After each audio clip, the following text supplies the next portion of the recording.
In our last video, I left you with the question of what is the difference between photosystem 1 and photosystem 2? And the answer to that is A. Photosystem 1 was discovered before photosystem 2. So I suppose when the scientists discovered a photosystem, they just called it a photosystem, and then they discovered there was another one, and so they called that one photosystem 2.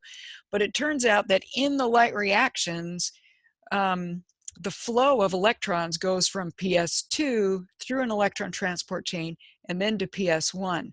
So it's not the case that PS1 receives light before PS2 does. And in letter C, those are just swapped. So PS1 actually absorbs light of 700 and PS2 absorbs light of 680 nanometers. So the next thing that we want to do is we want to look in detail at the linear flow of electrons in the light reaction. So we want to look at the details of the light reactions. And specifically, these are the things that you need to be able to do.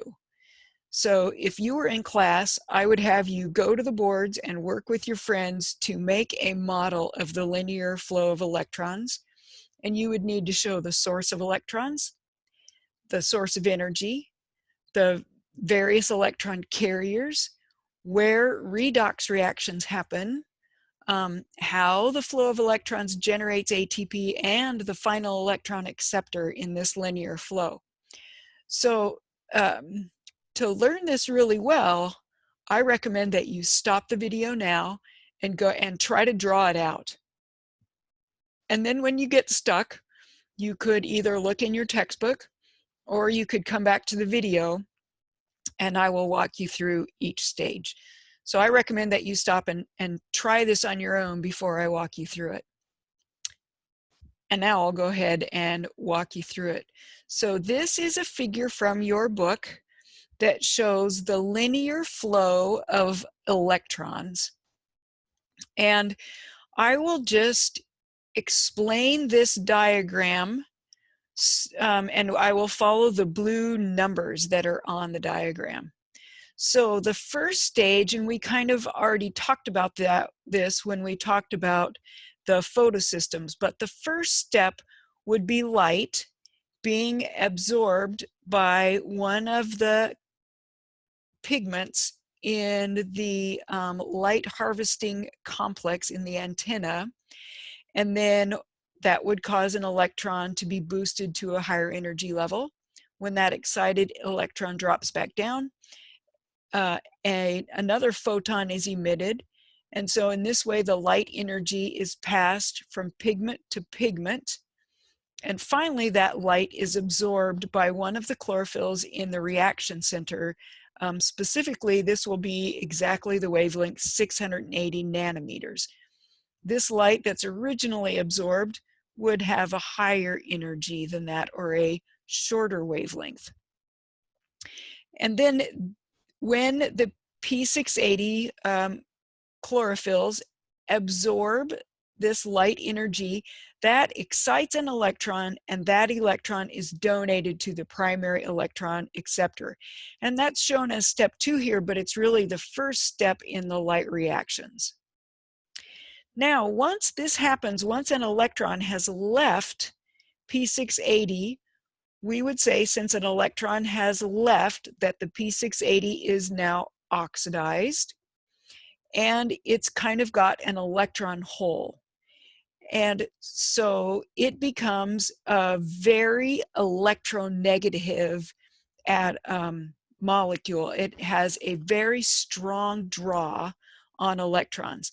And so it's such a strong draw that it causes a water molecule to split, and the electrons that were forming the bonds that were holding the hydrogens and oxygens together, these electrons then are donated to the chlorophylls in the reaction center that have lost electrons to the primary electron acceptor. And this is what splits the water so that oxygen is released. And you will remember that these hydrogen ions are retained inside the thylakoid membranes. but the oxygen is released to the environment. Now, this electron is in the primary electron, has been accepted by the primary electron acceptor, and then this primary electron acceptor in step 4 donates this electron to an electron transport chain. The first electron carrier is called plastoquinone, or PQ, and then there's a complex of proteins called the cytochrome complex, and then that donates the electron to a plastocyanin, PC, and eventually that electron gets donated to the reaction center of the second light harvesting complex. And so I don't expect you to necessarily remember the names of all of these electron carriers. I want you to know that there's an electron transport chain here. And step 5 kind of simplifies the process of how the ATP is formed. And what actually happens is, as this electron passes from carrier to carrier, hydrogens are pumped into the thylakoid membrane. And they join these hydrogens that came from the water, and that builds up an electrochemical gradient. And that gradient later is used to make ATP, very similarly to what happens in the mitochondria. And we'll look at that in a later slide.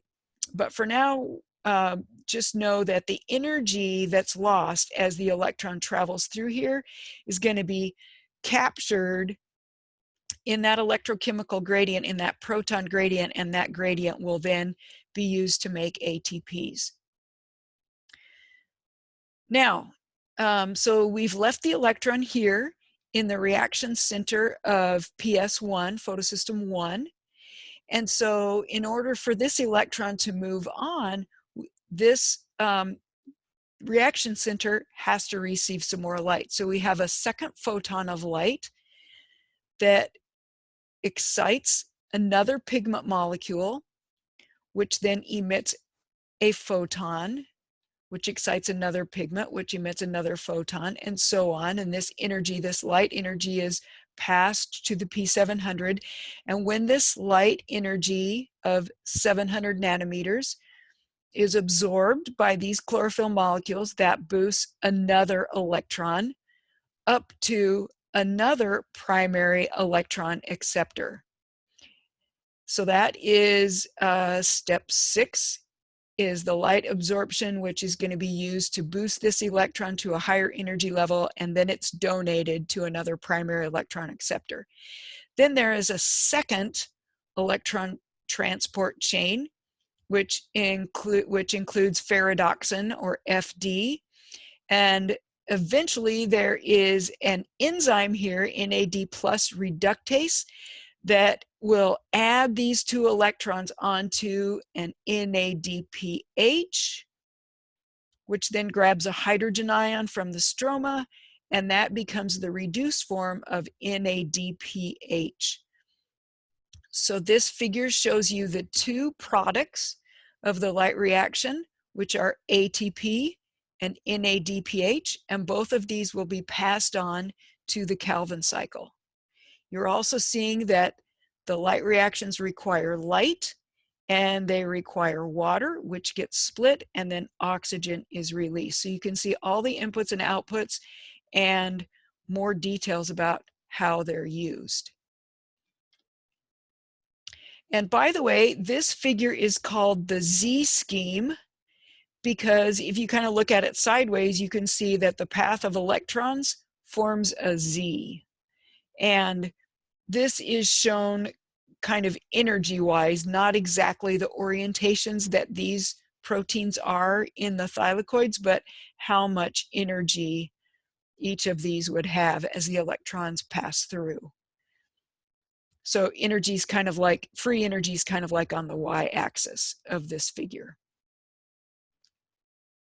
Okay, but this figure then shows more the actual orientations within a thylakoid. So this is one thylakoid membrane, and you can see here's photosystem 2, and here's the cytochrome complex, here's photosystem 1, here's the NADP+ reductase, the enzyme, And then here's NADPH. You probably can't see the NADP H up here because of my picture being in the way. I apologize about that. So this figure is a little bit better for showing how hydrogen ions are going to get pumped into the thylakoid space. So when the water gets split, the oxygen again is released, but the hydrogens are going to stay here in the thylakoid space. Also, as electrons flow through the electron transport chain, that pumps hydrogens across the thylakoid membrane. And so the result of that is a high concentration of hydrogen ions develops inside the thylakoid membrane. So this forms what is known as a proton motive force, or a, excuse me, an electrochemical gradient. And so hydrogen ions will tend to flow down their concentration gradient. And since they can't pass through the membrane, through the lipid bilayer, they have to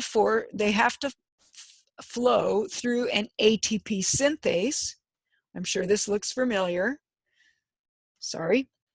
And this energy that is released as these hydrogens flow through here actually turns the ATP synthase and orients it so that the active sites of this enzyme are oriented so that they can grab ADP and phosphate from the stroma and combine them into ATP. So this is the real mechanism that is used for building the ATP. This is chemiosmosis, just like what happens in the mitochondrion. So here we have the light reactions. Remember again, just big picture, the light reactions require light, they require water, the water is split, oxygen is released, hydrogens are going to accumulate in the thylakoid membrane. As electrons flow through the electron transport chain, more hydrogens are pumped in. The final electron acceptor of the electron transport chain is this NADP plus that you can't see that's up here. And the product would be NADPH, and the other product would be ATP. And then as you can see, the ATP and the NADPH are going to be passed to the Calvin cycle, which will be the focus of our next lesson.